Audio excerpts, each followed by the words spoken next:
Mental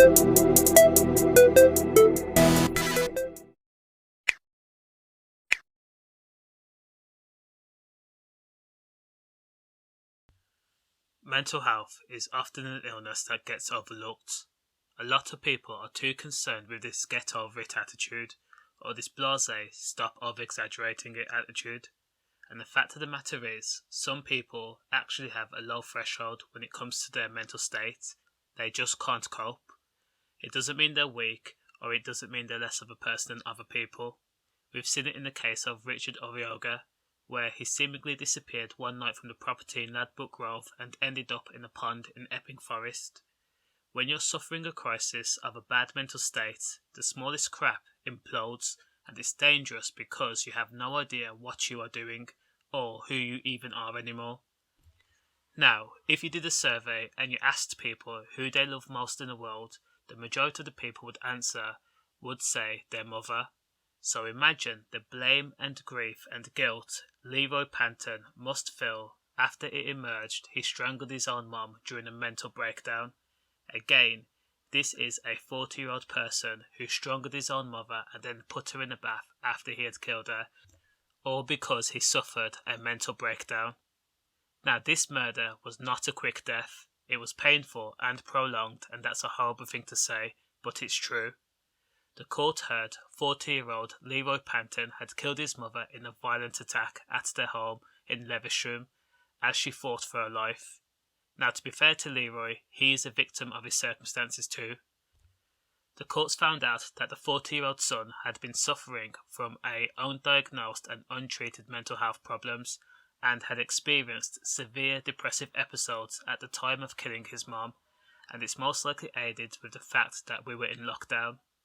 Since COVID, mental health issues have soared to the point where it's likely that the lasting effects of mental health caused by COVID will be seen and felt for years to come. This means that people just like Leroy Panton will lash out at loved ones or harm themselves or put other people in danger during an episode, and the worst thing is, they cannot stop it. Now, before Leroy killed his mom, his mental state was severely low. His sister mentioned that she spoke to Leroy the night before the murder and had heard how he had coronavirus symptoms and was having issues at work and had been recently self-harming. Now, of course, you don't have to be a scientist or a genius to realise that these are all indicators that something is seriously wrong and something is about to implode. Again, the sad thing about it is Leroy had discussed his mental state with his own mother and it was agreed that he was going to see a doctor. Unfortunately, it was too late. The day after the discussion, his mom was strangled to death and thrown in the bathtub.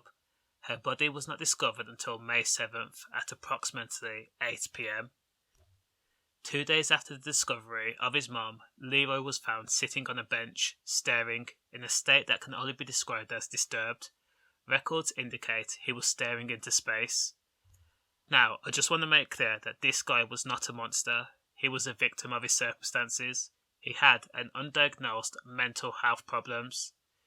And unbeknownst to him, he was crying out for help. He had spoken to his mum about his mental state. He had spoken to his sister.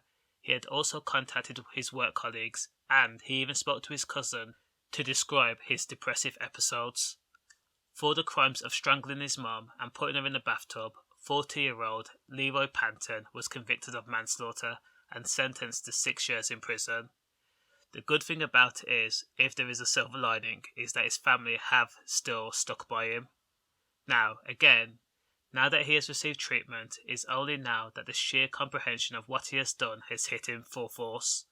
In the court, the son told the court how he feels immense guilt and suffers with perpetual punishment, knowing that he was the one who ended his mother's own life. He also told his doctors and his therapist what kind of person kills their own mother. All I can say is condolences to his family. Safe.